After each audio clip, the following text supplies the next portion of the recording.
Boa tarde, pessoal. Hoje é 22 de julho de 2021, 5h04. Estamos aqui num dia muito especial, que é a finalização do Ser e Tempo do Heidegger, volume 1, parágrafo 44. Só que antes eu quero dar uns informes em termos de coisas que eu e a monitoria a gente está pensando, né? A primeira delas é o seguinte: eu tenho uma boa notícia que implica uma escolha, né? A boa notícia é que a gente está formatando um encontro de sexualidade, né? Será segundas-feiras às 18 horas. A gente vai estudar o texto Jung. Tá? E a escolha implicada nessa boa notícia é que pelo menos eu e o grupo da monitoria a gente não vai participar do aquecimento 2022, entendeu? Que seriam os 10 encontros, porque a gente vai estar no encontro de sexualidade, tá bom, gente?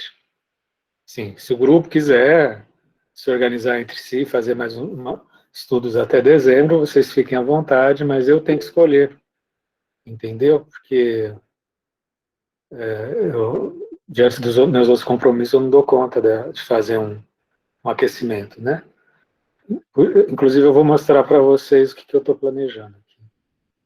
Tarde, Patrícia, Fátima, Enzo. Deixa eu apresentar. Apareceu, né, gente? Bom, nosso calendário, aqui a gente tem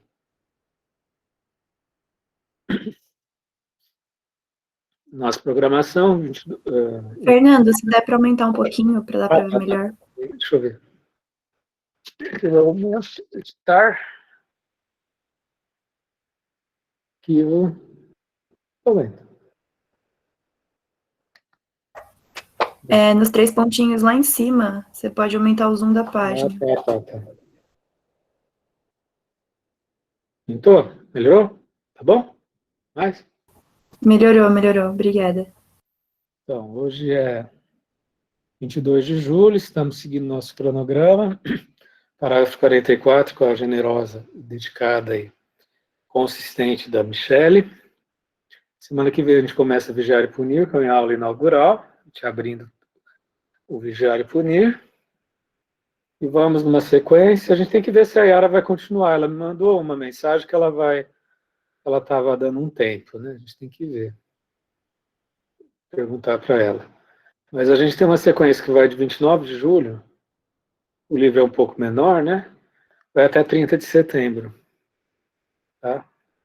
E embora eu ainda não tenha batido o martelo, a gente está, eu e a monitoria, a gente começou a reunir sobre a sexualidade nessa semana, mas a princípio a gente está pensando em começar 4 de outubro, às segundas-feiras às 18, tá?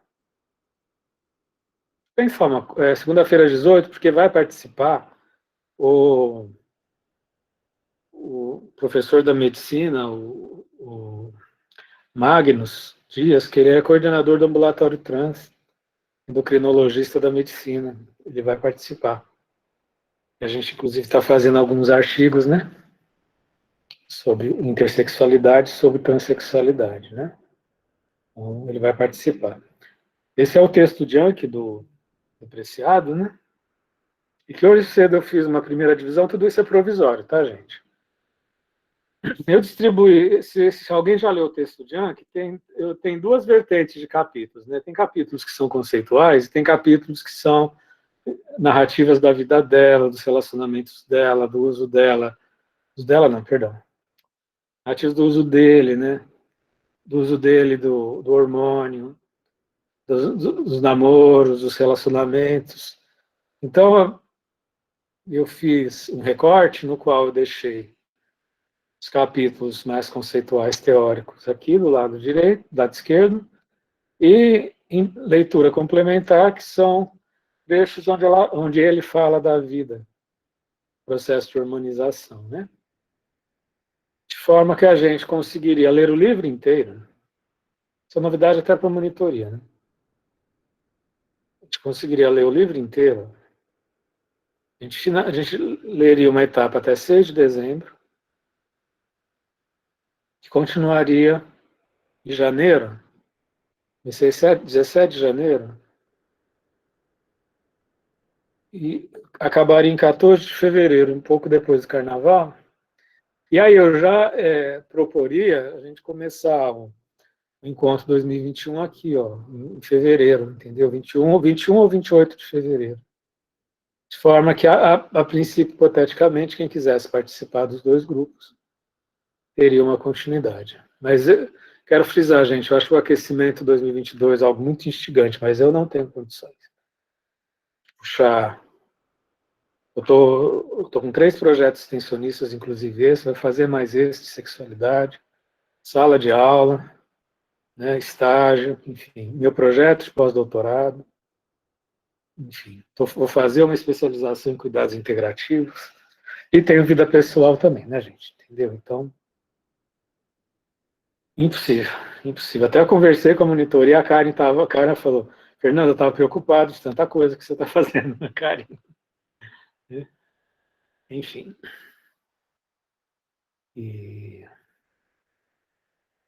Então é isso, pessoal. Tem gente chegando. Só queria então reforçar para quem está chegando que eu estou propondo, acabei de mostrar, que a gente vai até fim de setembro com o Foucault, e que, assim, por eu estar montando um encontro de sexualidade, eu não tenho a pretensão de participar do aquecimento 2022, tá? Estou convidando para quem quiser, segunda-feira, às 18 horas, a partir de 4 de outubro, a gente vai estudar, a princípio, né? Isso ainda está em formatação, a gente vai estudar o texto Junk do Preciado, tá? Se o grupo quiser se organizar paralelamente e fazer o aquecimento 2022, vocês fiquem à vontade, tá? Depois eu retomo no final para quem estiver chegando, tá? Passei no começo, a gente passa de novo no final. Mas a minha disponibilidade com a monitoria é a gente acabar o encontro de estudos humanistas em setembro. Imediatamente, 4 de outubro, a gente começa encontro de sexualidade às segundas-feiras, com a presença do endocrinologista da medicina, Magnus Dias, coordenador do ambulatório trans, que vai compor conosco. A partir do dia 4 de outubro, segunda às 18 horas, e depois a gente retorna fim de fevereiro e março com o projeto Encontro de Estudos Humanistas 2022 com Ser e Tempo 2 e Hannah Arendt, certo? Alguma questão, pessoal? A Karen já está até passando aqui no chat, né? Vai ser um projeto oficial, a gente está em julho, né? Então a gente tem a perspectiva de dar entrada logo na Câmara de Extensão para que abram-se as inscrições, né? Acho que vai dar tempo, porque é outubro. Mais uma semana, uns 10 dias para a gente montar o projeto. Já manda para a Câmara, demora uns 30 dias para ter resposta. Já é projeto oficial, com 60 vagas. Já o Encontro de Estudos Humanistas, para o ano que vem, eu vou abrir 120, tá? Questões, pessoal? Quem quiser estudar a genealogia da hormonização, que é, de fato, o texto Junk, né? O texto Junk é quase testosterona Junk, né? Enfim. É um tema muito contemporâneo que afeta toda a área da saúde. É um livro que fala desde o uso de hormônios na Segunda Guerra pelos alemães, as primeiras pesquisas de hormônio, mostra a questão da pílula, depois vai tratar da questão da hormonização, a questão da identidade de gênero, vai falar também dos marombas, vai falar também o que mais. Mas é de uma maneira muito instigante, porque o Paul Preciado é um homem trans, né? É muito centrado na questão da identidade de gênero, né? Esse livro me deixou em frangalhos. Fazia tempo que o livro não me desmontava. Eu senti algo parecido quando eu li Vigiar e Punir há 25 anos atrás. Fazia 25 anos que um livro não me desmontava assim. Deixava em fragmentos. Mexe muito. Ela começa o livro dizendo que esse livro é um relato de uma intoxicação voluntária por hormônios. Oi, Tati. Oi, só repete, por favor, qual é o nome do livro? Vou digitar aqui, que é um nome diferente.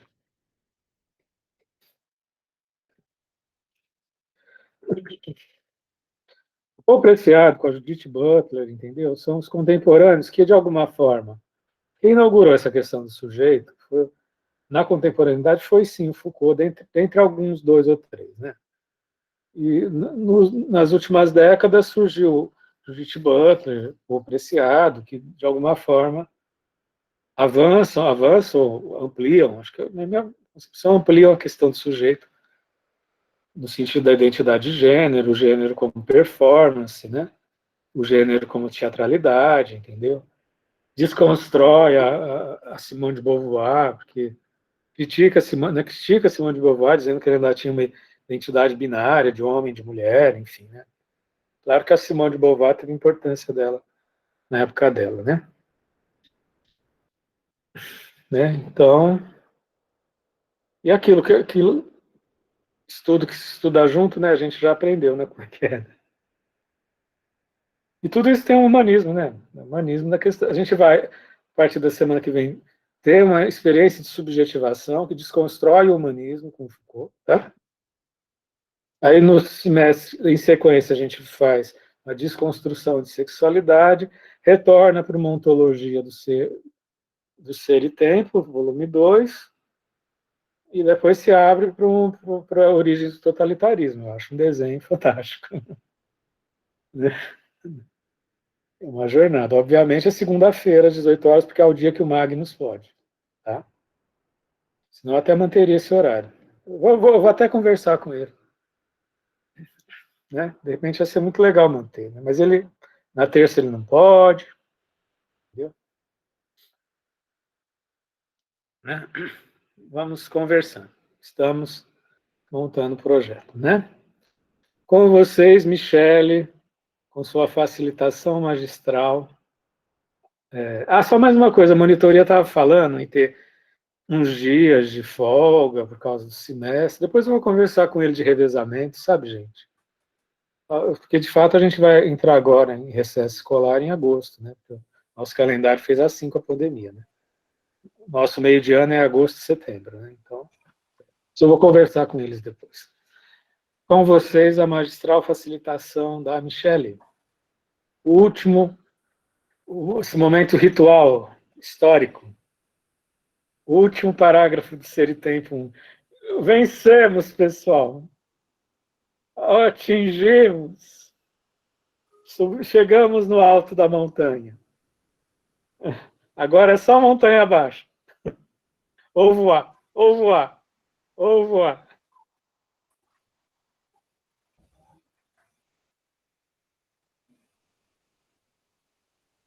Oi, Michele. Boa tarde a todos. Vamos adentrar no parágrafo 44. Estando eu nessa montanha, eu não sei se eu estou caindo de cabeça para baixo ou se estou conseguindo voar, porque esse parágrafo, de fato, desmonta. E vamos tentar aqui me montar novamente, né? As pecinhas aqui. Vamos lá, parágrafo 44, presença, abertura e verdade. Ele vem trazendo verdade como o mesmo que coisa, o que se mostra em si mesmo. E aí, por exemplo, o copo. O copo é a coisa que se mostra em si mesmo. Copo. E o fenômeno da verdade remete ao âmbito da problemática ontológica fundamental. E aí ele traz novamente, né? Ele vai trazendo esse parágrafo em partes e algo que ele coloca muito é o questionamento sobre o que é a verdade. E ele vem nos dizendo que é o esclarecimento nominal da verdade, como e aqui o que ele quer expressar, né? com o termo concordância, né, que a concordância de algo com algo tem o caráter formal da relação de algo com algo. E que toda concordância, e assim também toda verdade, é uma relação. E para, né, a gente tá achando que tá entendendo, e ele vem e nos diz, mas nem toda relação é uma concordância. Porém, ele nos afirma que qualquer conhecimento deve dar a coisa assim como ela é.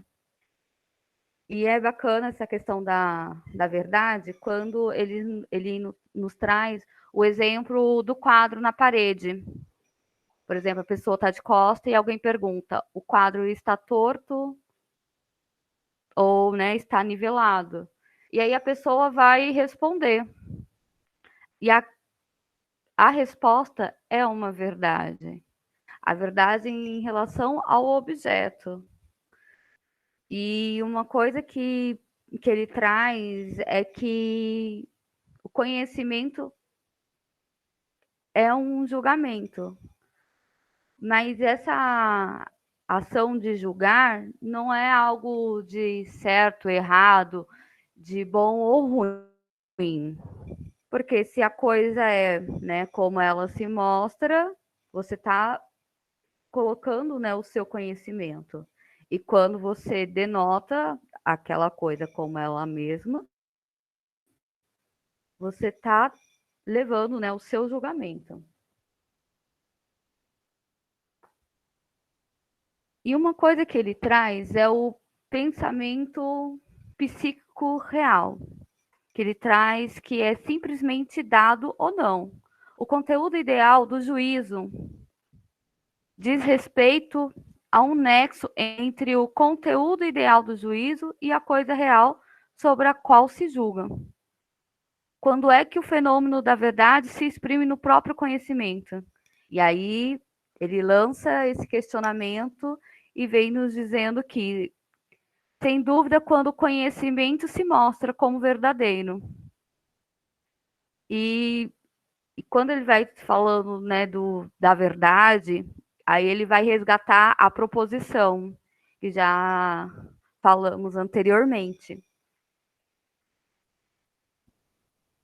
E ele vai, né, tecendo que somente o fato de que é o próprio ente que se visava na proposição e que por isso, né, o conhecimento remete unicamente ao próprio ente.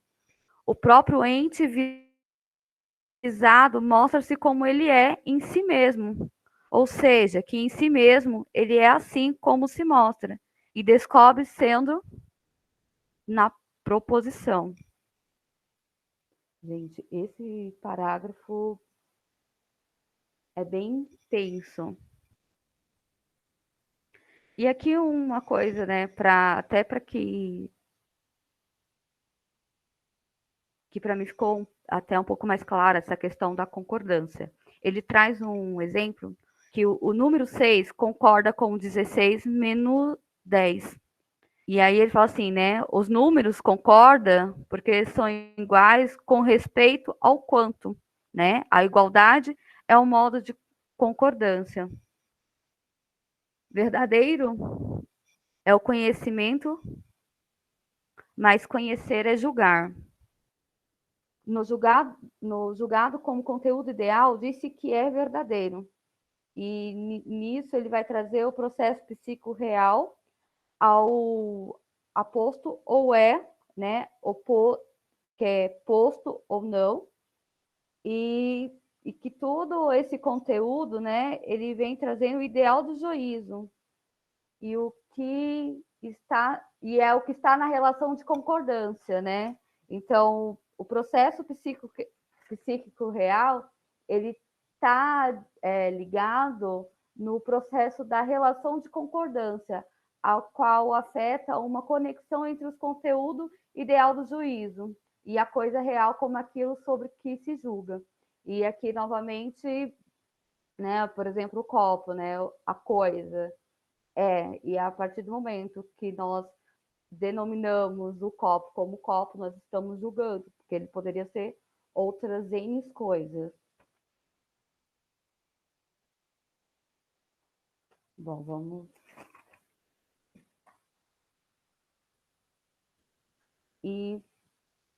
E a proposição é verdadeira, isso quer dizer, ela descobre o ente em si mesmo, ela propõe, indica, deixa ver o ente em seu ser, né, que está descoberto. O ser verdadeiro, verdade, da proposição, deve ser entendido no sentido de ser descobridor. A verdade não possui a estrutura de uma concordância entre conhecimento e objeto, no sentido de uma adequação entre um ente, né, um sujeito e um outro ente. E aqui seria o Dasein e a coisa como ela mesma. E enquanto, né, o ser descobridor, o ser verdadeiro, só é, pois, ontologicamente possível com base no ser no mundo. E sempre essa relação, né, do ser no mundo. E esse fenômeno em que reconhecemos uma constituição fundamental da presença constitui o fundamento do fenômeno originário da verdade.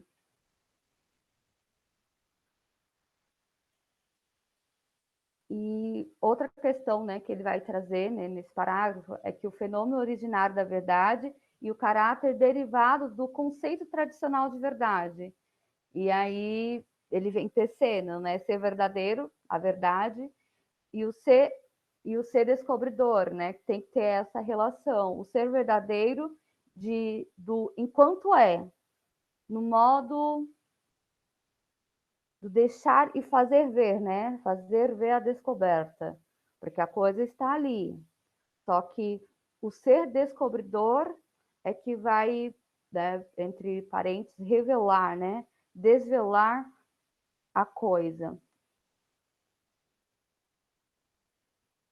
As coisas elas mesmas, né? O que se mostra, né? O ente na modalidade de sua descoberta.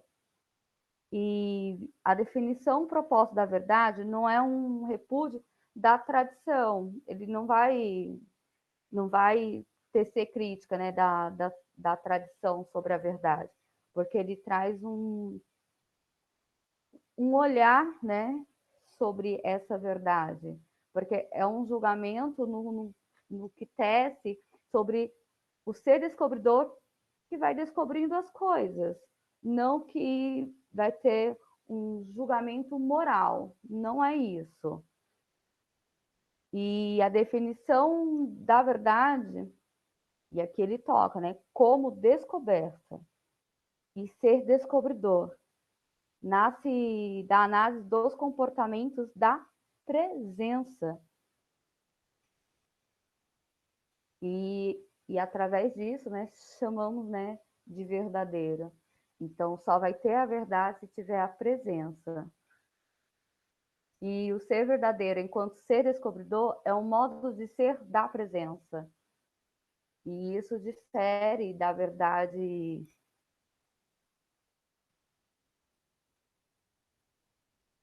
vamos dizer, da tradição.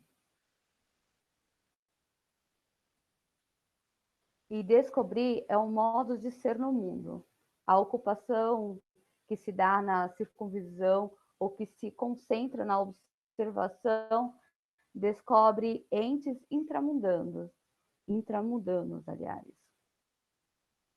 E a análise anterior da mundanidade do mundo e dos entes intramundanos mostrou que a descoberta dos entes intramundanos se funda na abertura do mundo.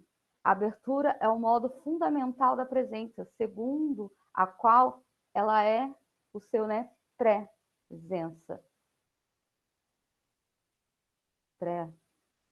E essa abertura se constitui através da disposição, da compreensão e do discurso, referindo-se de maneira igualmente originária ao mundo, ao serem e ao ser próprio.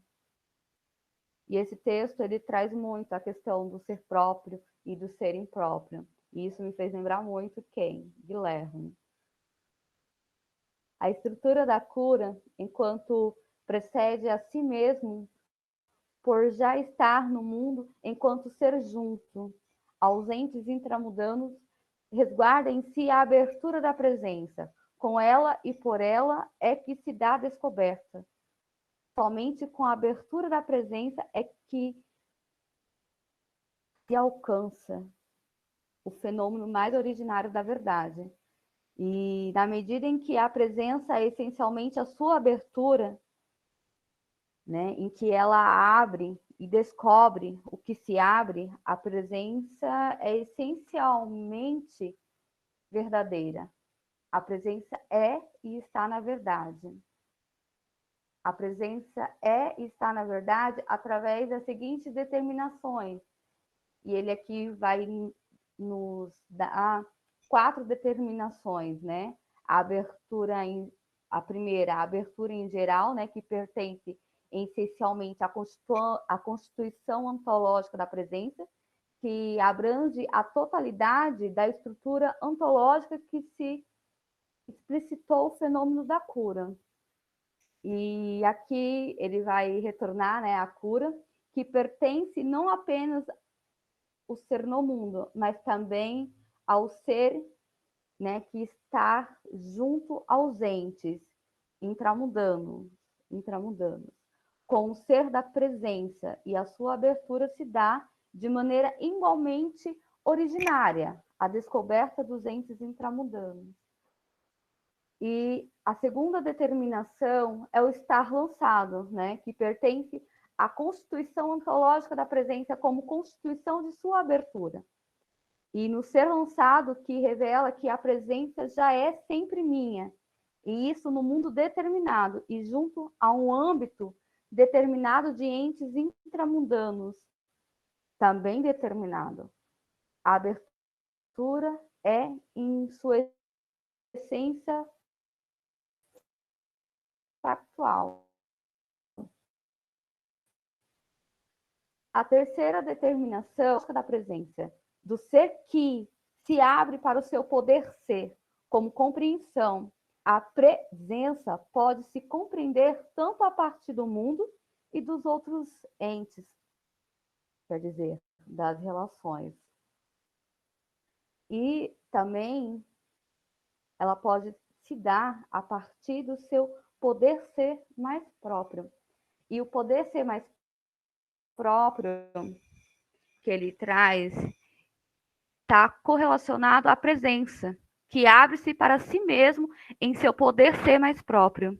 A verdade da existência é a abertura mais originária e mais própria que o poder ser da presença pode alcançar.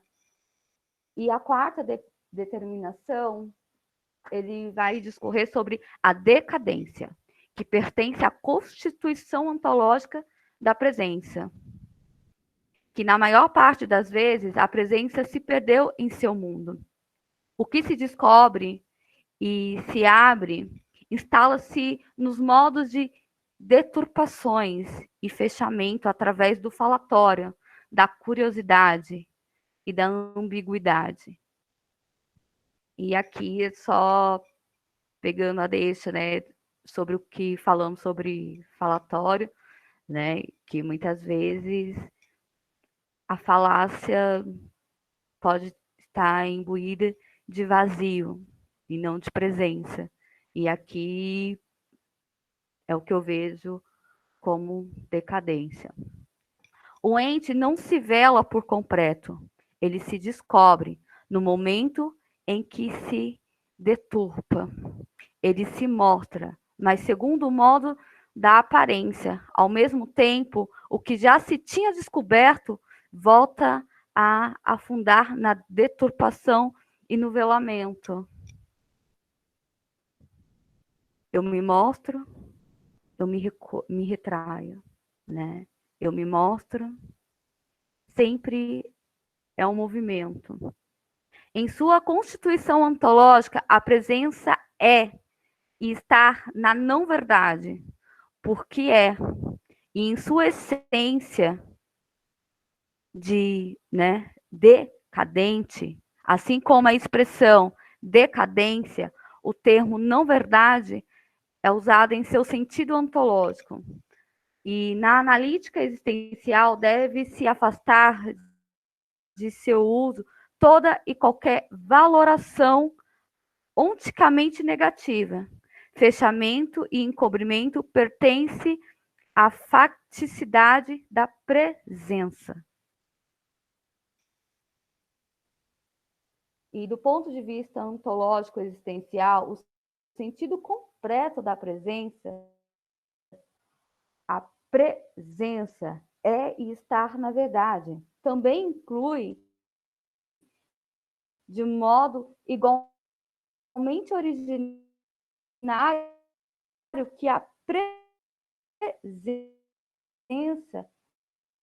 é e estar na não verdade. Na medida que, com a presença, já sempre se encobriram os entes intramundanos, é que eles, enquanto encontro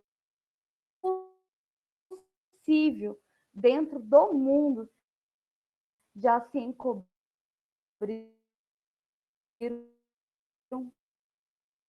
velaram, em sua essência, velamento que as novas, né, descobertas se fazem, mas sim a partir de descobertas no modo de aparência. A verdade descoberta deve sempre ser arrancada primeiramente dos entes. O ente é retirado do velamento. A descoberta em seu fato é ao mesmo tempo um roubo. E o fato, e aqui eu acho bacana quando ele traz a questão de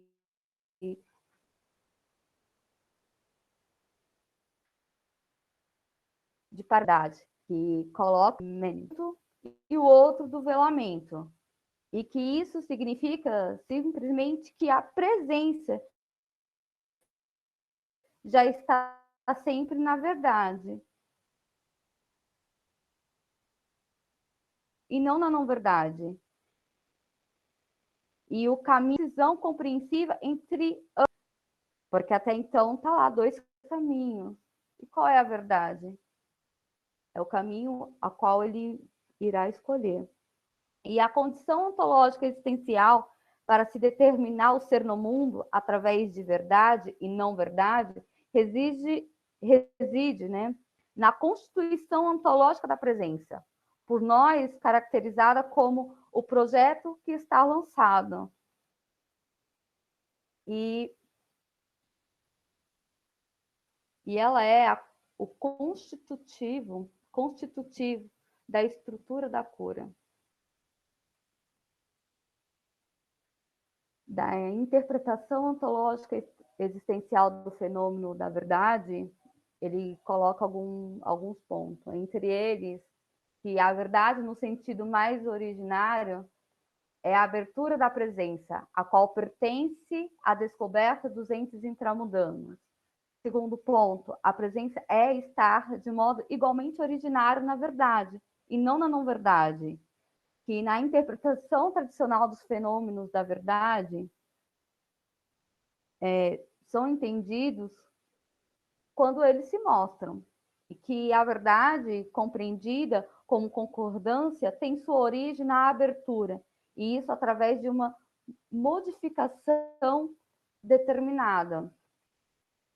E outro ponto que ele traz é que o próprio modo de ser de abertura propicia que, primeiro, se faça visível sua modificação derivada e que vigore a explicação teórica da estrutura da verdade. Então, a partir do momento que desvelamos a coisa, é que ela vai se tornar verdadeira. E a verdade, né, que ele traz é que ela vale como determinação privilegiada da proposição que ela foi derivada. E que as raízes da verdade proposicional alcançam novamente a abertura da compreensão.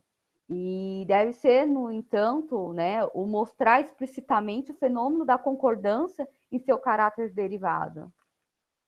E na proposição que ela se exprime como tal sobre o ente descoberto, é que a proposição comunica o ente no modo de sua descoberta.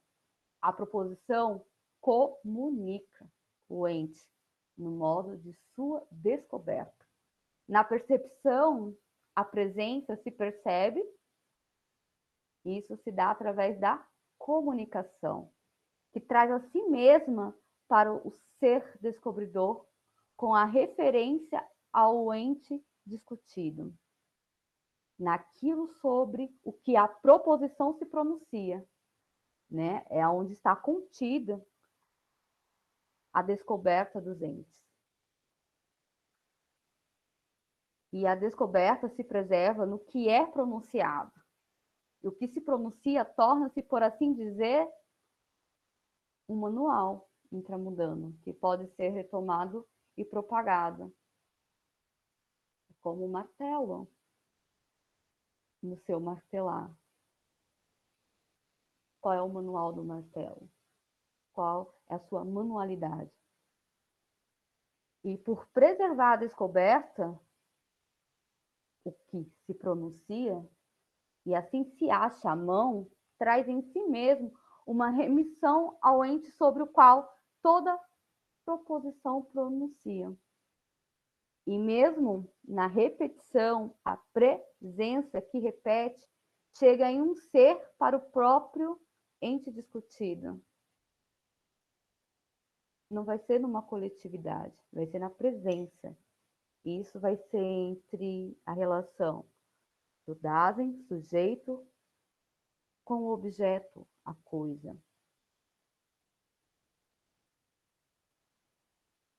E a verificação de seu ser descobridor diz que verificar a remissão para o ente da proposição que preserva a descoberta. E a própria proposição se oferece como manual.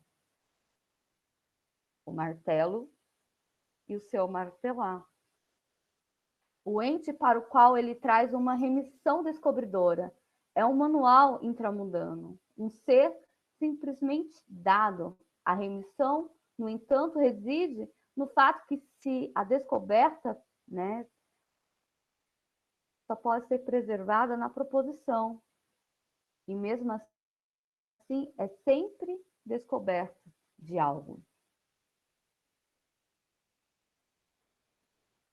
E o fenômeno existencial da descoberta, que se funda na abertura da presença, transforma-se em propriedade simplesmente dada, que ainda guarda em si um caráter de relação, e com a qual se torna uma relação simplesmente dada.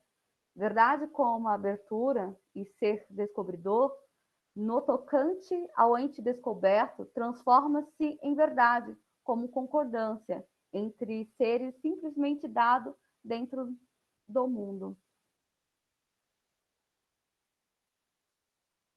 E outro ponto que ele traz é que a proposição não é o lugar primário da verdade, e sim que a proposição, enquanto modo de apropriação da descoberta e enquanto, né, modo de ser no mundo, funda-se no descobrimento ou na abertura da presença. A verdade mais originária é o lugar da proposição e a condição ontológica de possibilidades para que a proposição possa ser verdadeira ou falsa, possa ser descobridora ou encobridora. Outro ponto, né, outra fatia deste bolo, do parágrafo 42, é quando ele vai trazer o modo de ser da verdade e a pressuposição de verdade.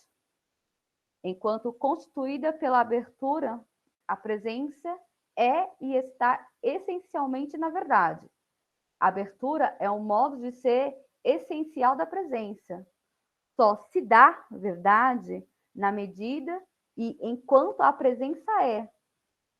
Só então o ente é descoberto e ele só se abre enquanto a presença é. Toda verdade é, em geral, só é verdade enquanto a presença é. Antes da presença e depois da presença, não há verdade. E não haverá, né, a não verdade. Porque, nesse caso, a verdade não pode ser enquanto abertura, descoberta e descobrimento. Ela só pode ser na presença. Toda verdade é relativa ao ser da presença, na medida em que seu modo de ser possui essencialmente o caráter da presença. Eu, como ser da presença, tenho a minha verdade. Vocês, como seres, né? Também têm a sua. E aí? Só mediante ao ser da presença é que a verdade será, ela como será na proposição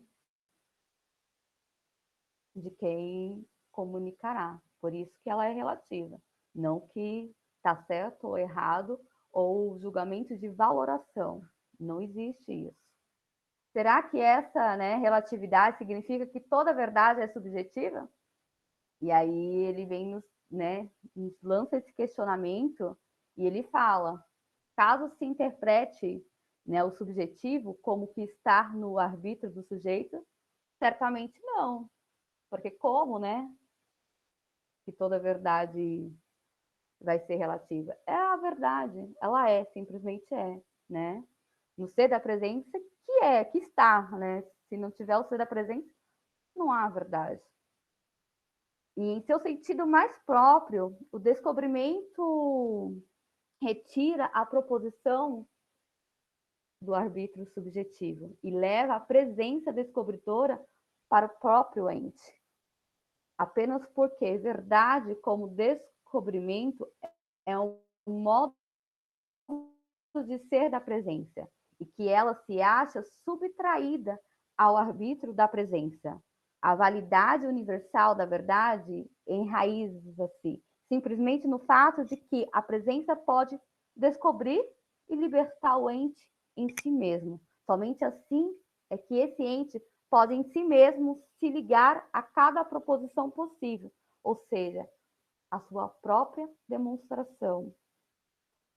E o sentido da pressuposição de verdade também se torna compreensível a partir do modo de ser da verdade, concebida existencialmente. Nós pressupomos verdade porque nós, sendo no modo de ser da presença, somos e estamos na verdade.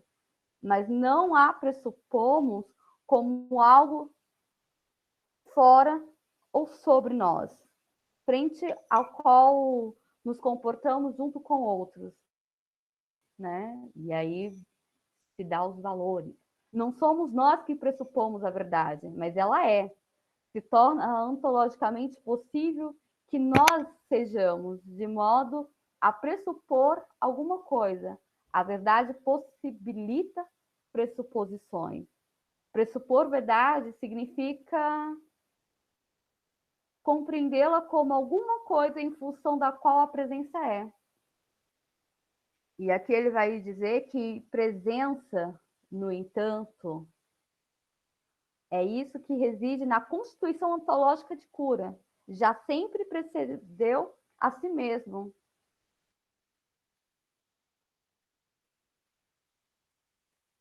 Ela é um ente que, em seu ser, está em jogo o poder ser mais próprio, né? Está diante da presença que é a constituição ontológica, né, da cura.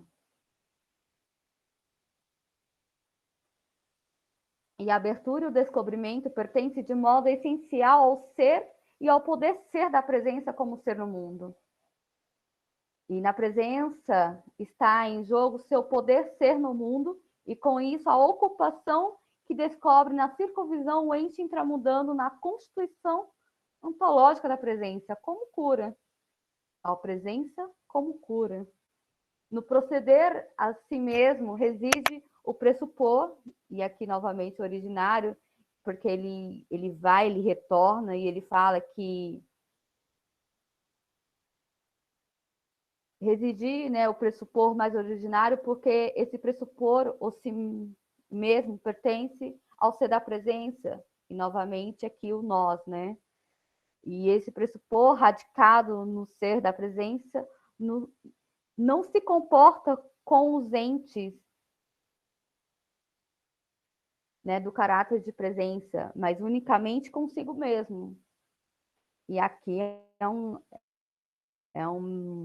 parece que denota-se uma individualidade, que é algo que essa pressuposição permite. E devemos pressupor a verdade, será? Porque ela deve ser enquanto abertura da presença, assim como em si mesma.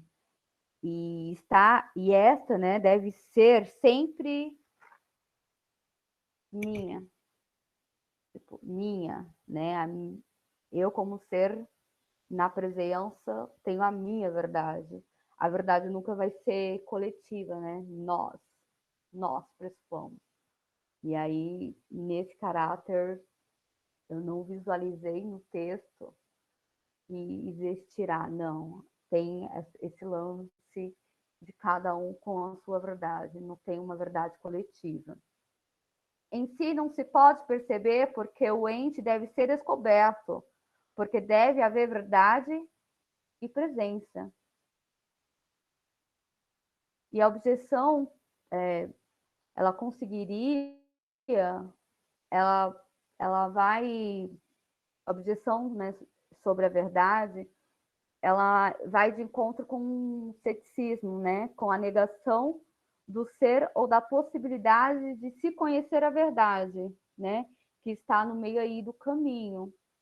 E ao se julgar, pressupõe a verdade. E a verdade pertence à proposição, à indicação de que, em seu modo de ser, a proposição é um descobrimento. Deixa eu ver se tem mais alguma coisa aqui que me chamou muita atenção para poder partilhar com vocês. Esse ponto aqui, ó. Mesmo quando ninguém emite um juízo, já se pressupõe a verdade, na medida em que a presença é. Olha, nem emitimos um juízo e já se pressupõe a verdade, porque há a presença e a presença é. E só quando a presença é que há a possibilidade da verdade. E a verdade não se deixa provar em sua necessidade, porque a presença não pode ser colocada para si mesma à prova. Do mesmo modo que não se comprova que a existência de verdades eternas, né? Porque não tem como ter a comprovação, porque aí teremos a questão do cético. E isso, como já mencionei, não tem como, né? Comprovar algo, como que é? Falei. Quando a gente faz a objeção, e a verdade ela é na presença, né? Que a presença é, e por ser a presença, é que se dará a verdade. E que a objeção, né, a negação da possibilidade de desconhecer a verdade, ela não cabe. E aí ele lança isso, a questão do ceticismo, né? As refutações de ceticismo, que apesar de seu propósito, porque ele apenas vai levantar essa questão para dizer que existe objeção? Existe. Mas como é que alguém vai comprovar a verdade? O copo é o copo, né? Porque o que seria o copo? E aí a questão da verdade relativa no sentido de que existe a verdade da Michele, a verdade do Fernando, apenas isso. E aqui ele vai falar que a facticidade da presença, a determinação de que ela é e estar de modo igualmente originário na verdade e na não verdade, né? Porque a presença ela vai estar na verdade e na não verdade. E aí a questão do quadro na parede. Atrás de mim tem um quadro, me pergunta, o quadro está torto ou nivelado? Eu vou responder. Quando eu respondo, eu disse a verdade referente à coisa. Mas se ao virar, disse que ele tá torto, viro e olho para o quadro e vejo que ele não está, ali é uma não verdade, porque ele está torto, ele está nivelado e eu disse que ele está torto. Apenas isso, é a verdade e a não verdade. E o ser, e aqui ele vai trazer a questão também doente, né? Só se dá porque a verdade é, e ela só é na medida e enquanto a presença é, novamente. Ser e verdade são, de modo igualmente originário. Só se pode questionar concretamente o que significa dizer o ser é, e de onde ele deve se distinguir de todos os entes, caso se esclareça o sentido de ser e a envergadura da compreensão ontológica. Já estou finalizando, só mais um instante. Mediante a liberação do fenômeno da cura, esclareceu-se a constituição ontológica dos entes e cujo ser pertence uma compreensão ontológica.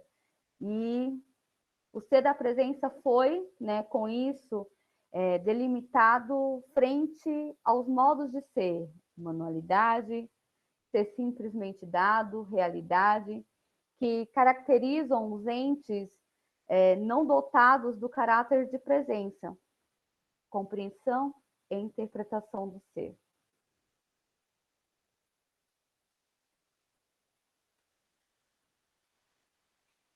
E, finalizando, muito obrigada a todos pela paciência.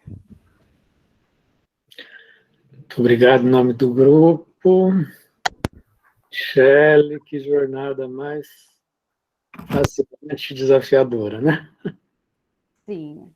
Em um capítulo no qual ele, de alguma forma, faz uns relevos assim do livro inteiro, né? As espirais, os entrecruzamentos, né? Mais do que é um capítulo que parece que sintetiza o livro inteiro, por isso a intensidade. É uma montanha-russa. Oi? É uma montanha-russa esse capítulo. Montanha-russa, montanha-russa. E a riqueza, eu acho que a beleza desse parágrafo é que em outros, ele meio que foi montando o livro inteiro, e nesse parágrafo parece que ele faz diagonais, combinações, né? É mais uma experiência sensorial do que racional. Enfim, quem quer começar?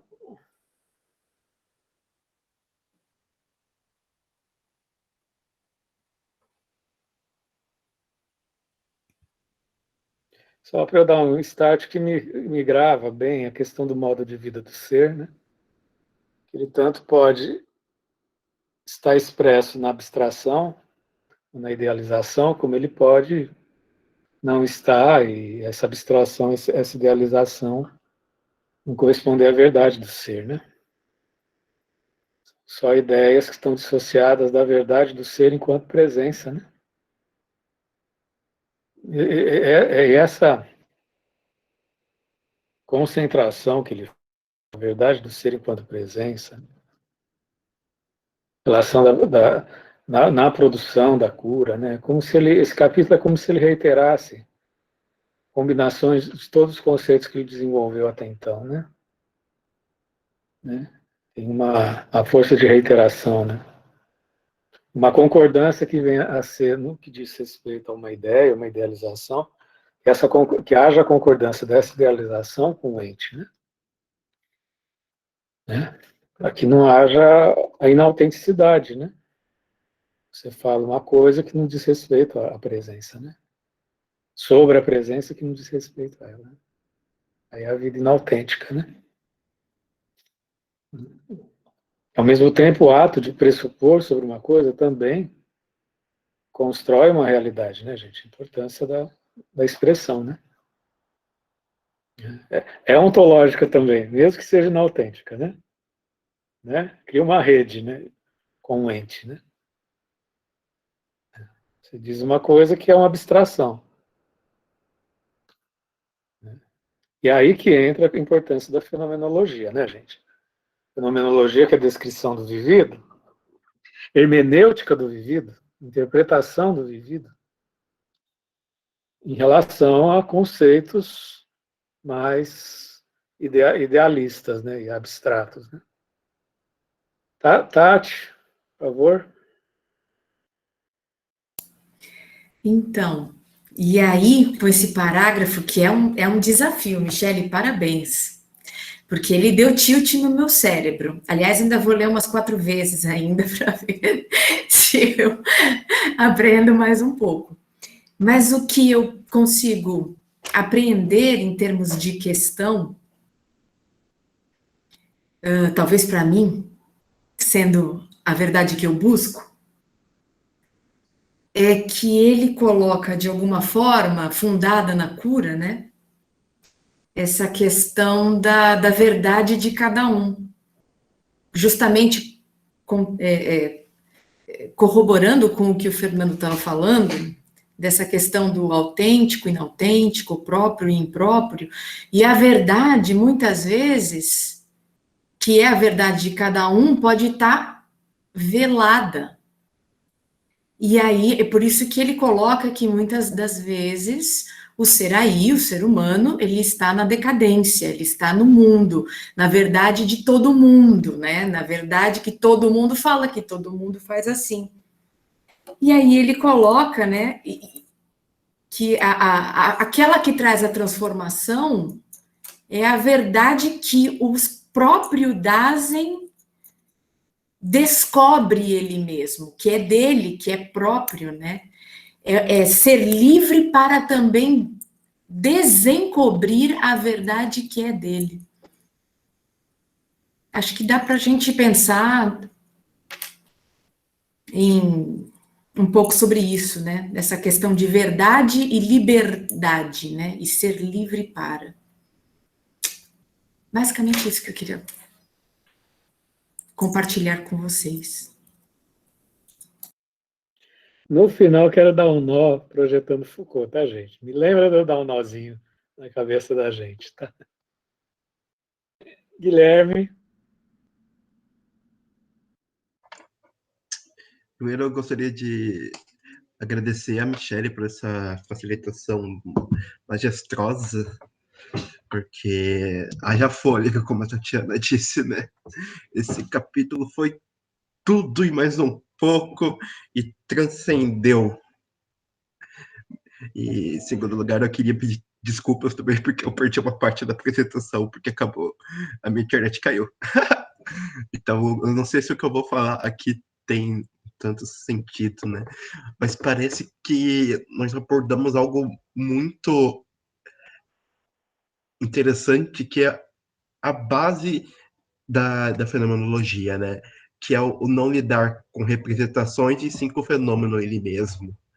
Isso que é verdade, né? Nós construímos algo que é verdadeiro, factual, concreto na nossa relação com o mundo. Isso é verdadeiro.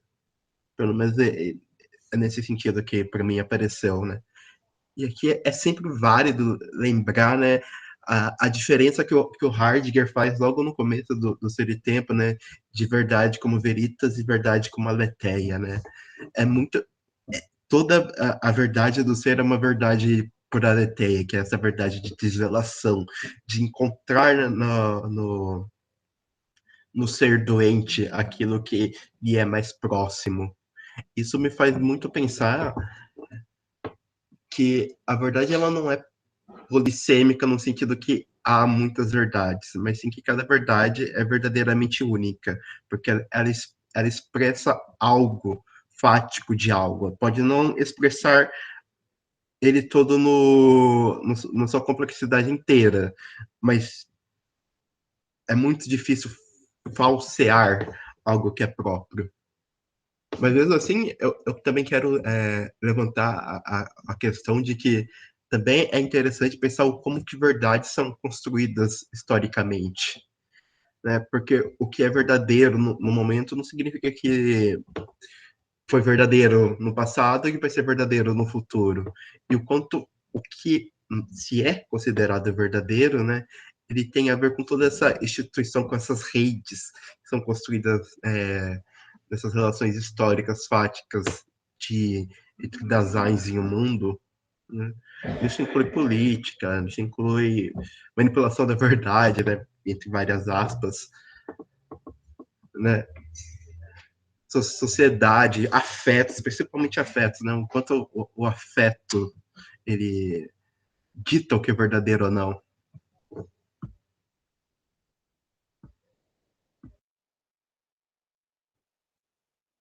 Forte, né, Guilherme? Renato, por favor. Eu ia só levantar uma pergunta, assim, o que vocês acham sobre isso? E uma das frases que eu acho que me impactou, assim, na fala da Michelle, é a questão que a verdade não existe no coletivo, é somente na subjetividade. Eu acho que é isso, né? E aí a pergunta é assim, será que isso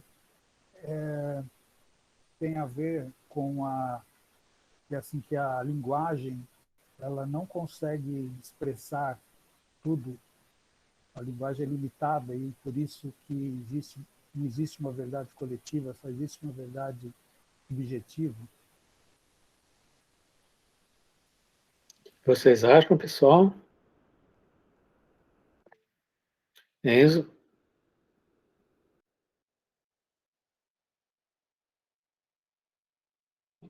Eu ia falar, mas acabei me perdendo aqui um pouco. Vou reformular aqui na minha mente que eu dei uma bugada aqui. Quer comentar o que o Renato falou? Você vai fazer outra questão? Não, eu ia comentar, mas aí minha mente deu um branco. Deixa quieto, passa a bola. Acho que ele fala muito da questão do falatório, da multidão, né? É nesse sentido, né? Que a cura é intransferível, né? Essa apropriação de si por si é intransferível. Acho que é nesse sentido, né? É claro que a gente, ao mesmo tempo que ele fala que a gente está lançado no mundo, que a gente é constituído nessa decadência, né? O processo de cura, né? É um apropriar-se, né? Tem essa questão do apropriar-se. Eu posso comentar contigo o meu processo de cura, mas o processo é subjetivo. E é claro que quando eu comento com você, a gente troca uma experiência de vida, né? Mas como a apropriação é do sujeito, né? Acho que, embora tudo seja lançado no mundo, né? A decadência é um valor positivo, não é um valor negativo. Né? A gente está aqui nesse coletivo, né? A gente está nesse coletivo que a gente tem crescido semanalmente, né? Cada segundo, né? Mas depois a gente retorna para fazer esse tipo de a cura que o encontro de estudos provoca, né? Entendeu? Não é que não tem, eu acho que não é que não é que nem o Sartre que diz que o ser é absolutamente comunicável com o outro. Não está falando em comunicabilidade, está falando que tem comunicação, né? Comunica, né? Porém, mas como é que a pessoa se apropria? A constituição de uma experiência autêntica é do sujeito, né? É comunicável, né? Mas é do sujeito. Né? Se apropriar do processo da autentificação, né? Ele não falou um processo, ele fala de autenticidade, né? Mas tem um processo aí, né?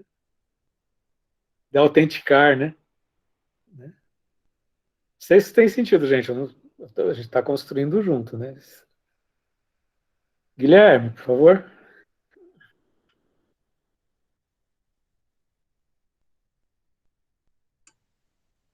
Para compartilhar um pouco com a fala do Fernando e pensar um pouco o que o Renato disse, eu acho que o Fernando está apontando para um lugar muito certo, né? Que é intransferível o ter que cuidar de nós mesmos, né? Porque a minha existência ela é minha, eu não posso jogar. Na verdade, eu posso jogar ela para o outro, né? Mas por mais que eu possa jogar ela para o outro, esse jogar para o outro sou eu que estou fazendo, não o outro que está fazendo por mim. Por outro cuidar de mim, eu tenho que ceder o meu cuidado para ele. Isso já é uma forma de cuidado, né? Para mim, parece uma certa crítica no momento histórico que o Heidegger está dos processos de socialização, né? Porque na minha visão ele vê nisso algo muito demasiado ôntico para ser ontológico, sabe? Apesar de poder existir essa verdade coletiva, no sentido ôntico, ela não é ontológica, né? Não remete ao ser, não remete ao que nós somos, mas sim algo concreto que foi construído a partir do que nós somos.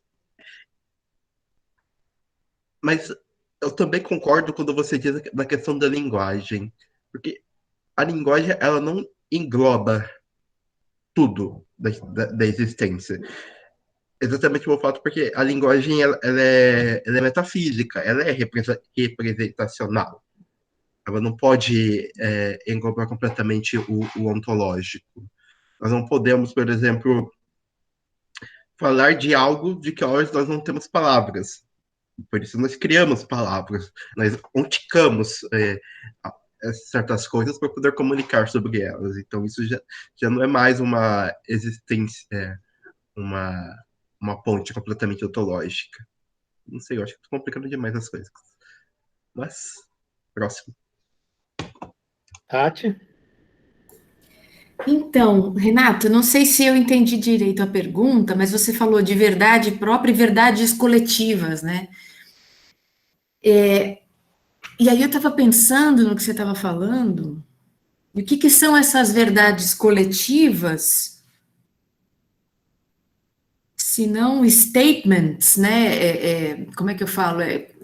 Colocações que se cristalizam ao longo de um tempo e que a pessoa acaba considerando como verdade coletiva, mas ela não pensa, né?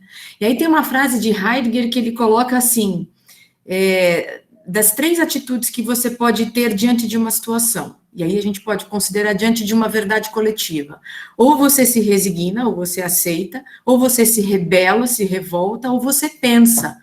E aí eu acho que a grande sacada é o que se entende por alguma verdade coletiva, pensar se aquilo faz sentido para a pessoa. Porque aí aí sim, você pode até ter uma verdade coletiva, mas que se aquilo faz sentido para a pessoa em si que está pensando essa verdade, aquilo pode ser verdade para ela também. Mas aí no sentido próprio, né? Não é só na questão do aceitar. Não é aceitar como por tabela. Ah, se alguém disse é que deve ser verdade, né? Porque aí acaba vindo a ideologia, acaba vindo a questão de mitos, e aí a gente volta até o que a gente tem falado nos últimos encontros, né? Que essa questão de que as pessoas ou elas rechaçam o que vem a elas, ou elas aceitam como verdade absoluta, mas em nenhum momento desse exercício elas param para pensar se aquilo está fazendo sentido na vida delas. Não sei se era mais ou menos isso que você estava pensando, mas foi o que me veio em mente, assim, acho que verdade coletiva pode até ter, como a falação, como o Fernando disse, mas e qual é a minha? A que faz sentido, a que transforma, a que realmente... Então, Tatiana, é que assim, a minha pergunta foi em cima de uma afirmação, que assim, a verdade não existe no coletivo, somente na subjetividade. Então, é como se, assim, não existe essa verdade no coletivo. Então, é uma afirmação. Por quê? Porque cada um vai interpretar de um jeito, imagina, entendeu? Assim, e a questão da linguagem, eu coloquei pelo sentido assim, quando você lê esse capítulo, quer dizer, você lê esse livro todo, parece que assim, a gente está querendo chegar em uma verdade que pode ser muito simples, mas a gente ele tenta explicar de tanto jeito e tanta palavra e volta e cruza e faz interpretações e tal, e você fala assim, acho que a linguagem não consegue explicar isso. Essa foi o meu resumo, assim, sabe? E eu peguei essa frase dessa afirmação que a Michelle fez, assim, eu não consegui pensar aqui no capítulo onde está escrito isso. Entendi. Mas foi um pouco por aí, assim. Eu li uma frase que dizia... tá? Só que... Não, mas ela é boa para pensar. E tem uma frase que eu li que eu não sei de quem é. Depois eu procuro e passo, se alguém quiser. Mas é assim, para se chegar ao simples se requer muito trabalho. Não é simples, então. Não é tão simples chegar ao simples.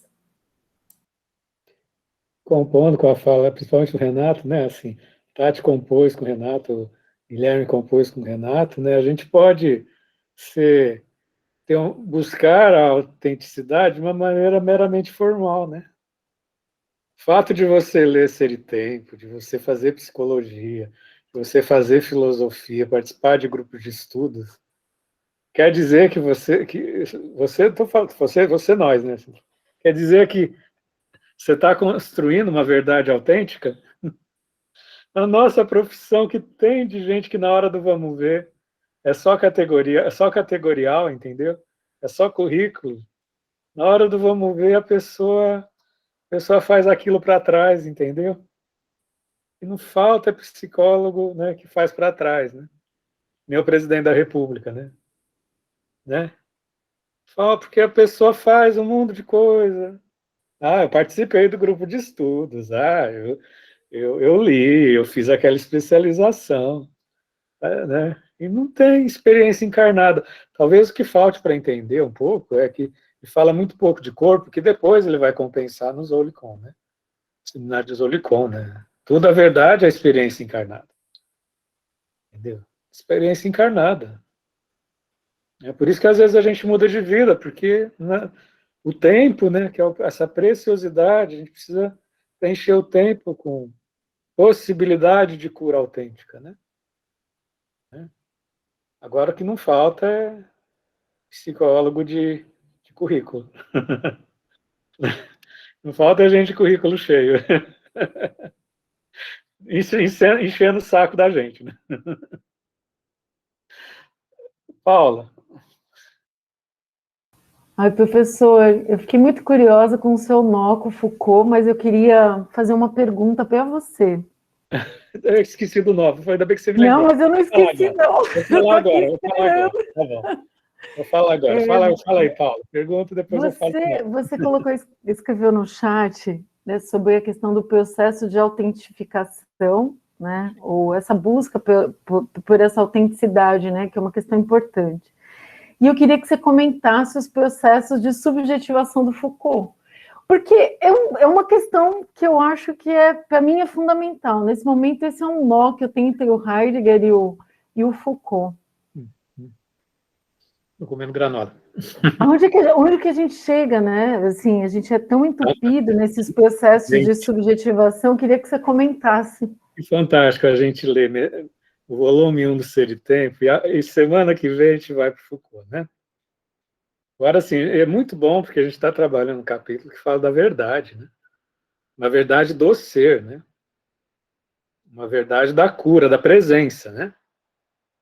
Aí, a partir da semana que vem, a gente vai ver que verdade, que presença é uma construção histórica, que ser é uma construção histórica, que verdade não existe, que existem jogos de verdades. Dentre eles, a ontologia.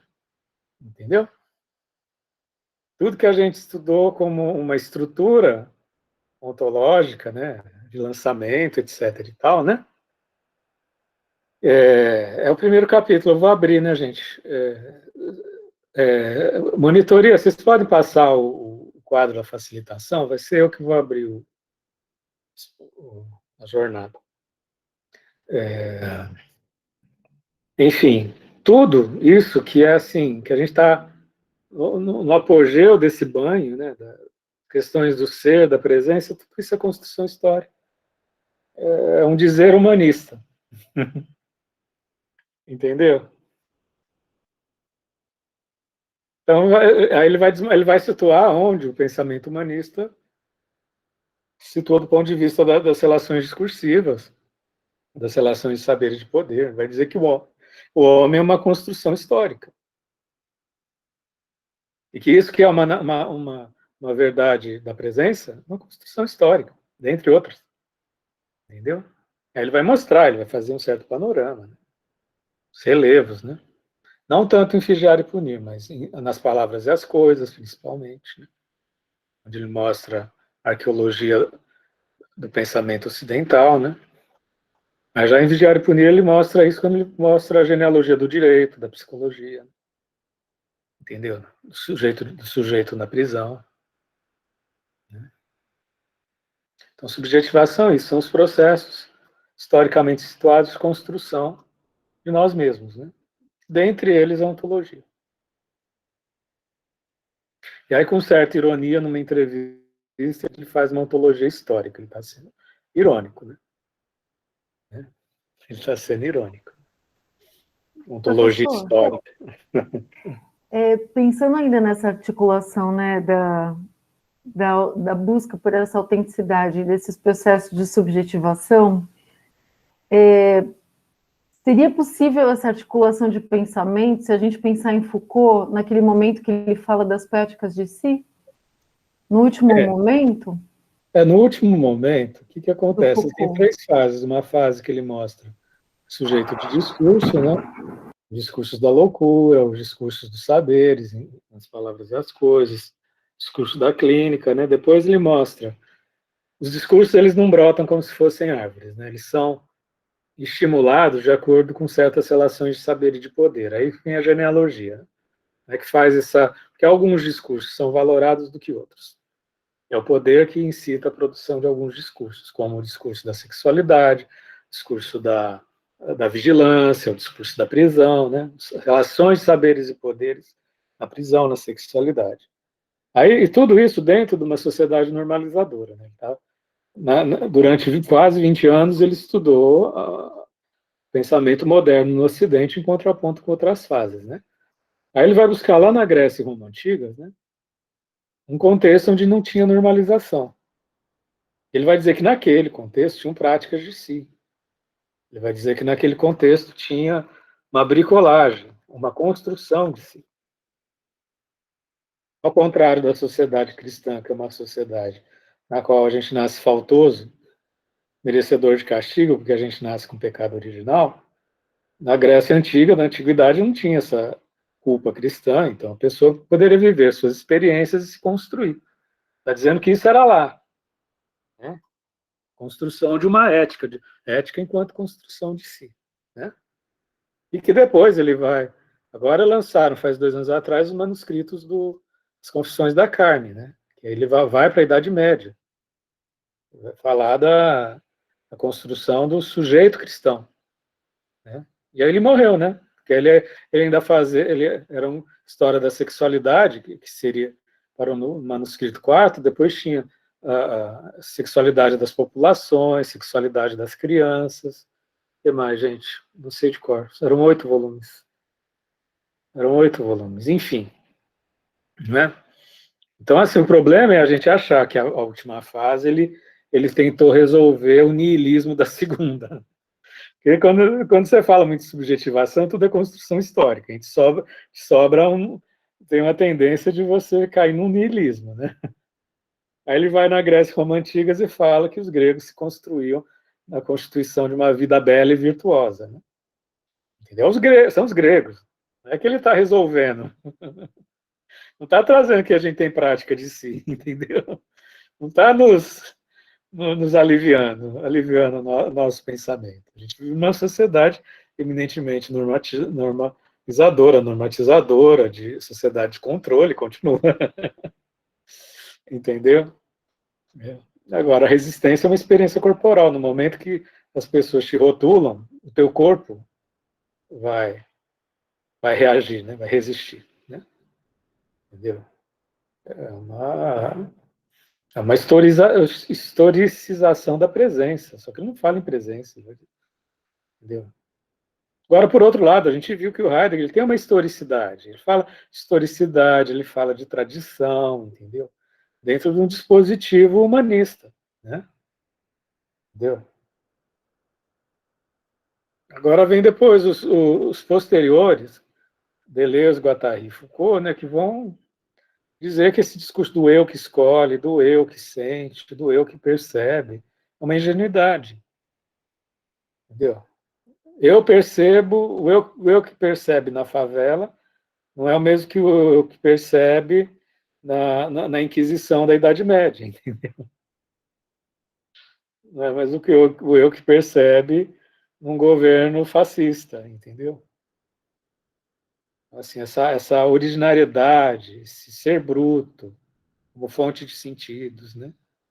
Tudo que a gente estudou, existe uma descrição de um vivido que tem um certo, não vou dizer que tem um certo arranjo, tem uma certa descrição de um ser, né, que o Heidegger consegue delinear, né? Entendeu?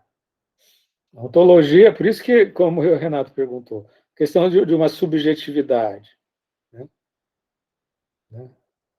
Voltar-se para si. Que si que é esse? Né? Um dos pressupostos. Aí a gente pode até estudar os pressupostos. Né?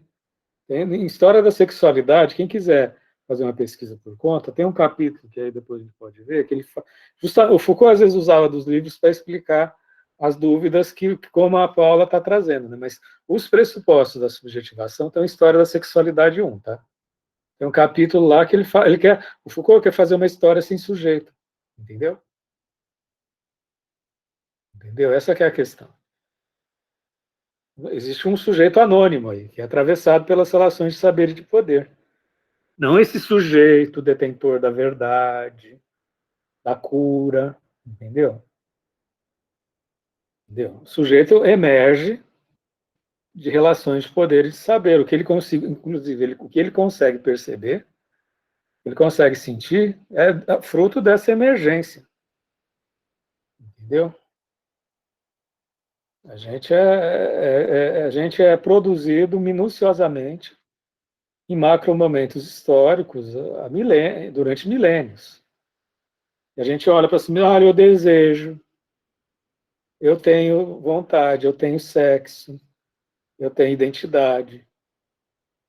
Por isso que o Foucault ele é alavancado pelas correntes mais contemporâneas que vão desconstruir o que é identidade, o que é desejo, o que é sexualidade, né?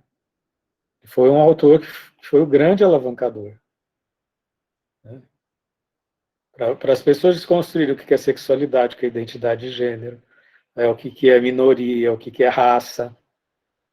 Foucault está presente, mesmo que não explicitamente, em todos esses movimentos de dar visibilidade para o que era invisível. Né? Entendeu? Ele vai falar, Que sujeito mulher é esse? Não é falar mais... né, que sujeito feminino que é esse? Que sujeito de gênero que é esse? Que sujeito de raça que é esse? Que sujeito de sexualidade que é esse? Né? Sem recorrer a uma noção de eu. Vai mostrar certos arranjos. Isso tem sido atualizado por muita gente. É uma história sem sujeito. E o nosso trabalho, o Ser e Tempo é uma história do sujeito, do sujeito. Entendeu? É o eu decadente, na decadência, o seu jogo de verdade, é o jogo, a tensão entre o ente e a clareira, entendeu? São os discursos do humano, que tem seu grande apogeu em Sartre, por exemplo, né? Que foi contemporâneo do Foucault. O Heidegger acho que deve ter sido também, né? Heidegger morreu nos anos 50, gente. Não, morreu mais tarde. Anos 70, não foi, gente? 80? Se alguém puder dar uma olhada. Foi, não foi? Né? Quanto que o Heidegger morreu? Acho que eles devem ter se cruzado. 76. Então, gente, tudo... 76, o Sartre morreu nos anos 80. Entendeu? Eles com certeza se cruzaram em algum lugar. A gente teve um período histórico que tinha Lacan, Sartre, Simone de Beauvoir, né? Heidegger, Lévi-Strauss, né? Muita gente. Né? O século XX foi um século muito rico. Né? Agora a história sem sujeito. Que é isso que a gente vai enveredar a partir da semana que vem, certo, gente? Lembrando que, conforme eu disse no começo, estamos fazendo um desenho da gente finalizar o Foucault em fim de setembro. Em 4 de outubro, a gente começaria, provavelmente na segunda-feira, às 18 horas, o grupo de sexualidade estudando texto Junk. Tá? Eu conversei com a monitoria, a gente tinha aquela proposta de aquecimento 2021, mas eu tive o convite, junto com o professor Magnus, da medicina, para a gente fazer o encontro de sexualidade. Ele só pode na segunda. Vou ver se eu consigo manter na quinta, tá?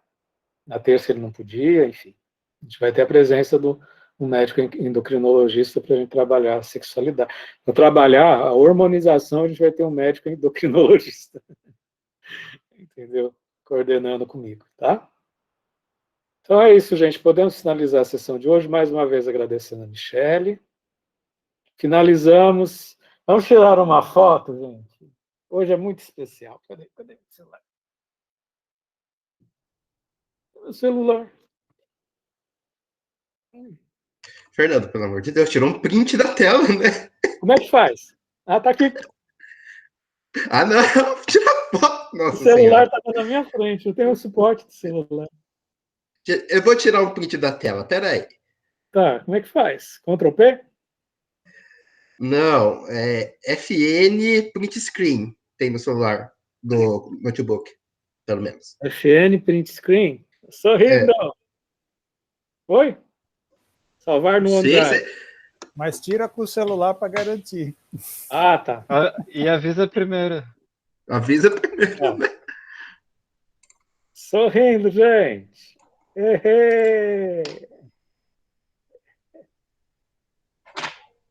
Que jornada, né, gente? Vencemos. Desde março a gente estudando. Continuemos nossa jornada. É uma satisfação a gente se encontrar, tá? Enfim. Vou finalizar a nossa gravação com muita emoção. Grande abraço, pessoal. Qualquer coisa a gente conversa mais um pouco. Valeu. Um abraço, obrigado. Só para encerrar, né? Lembrando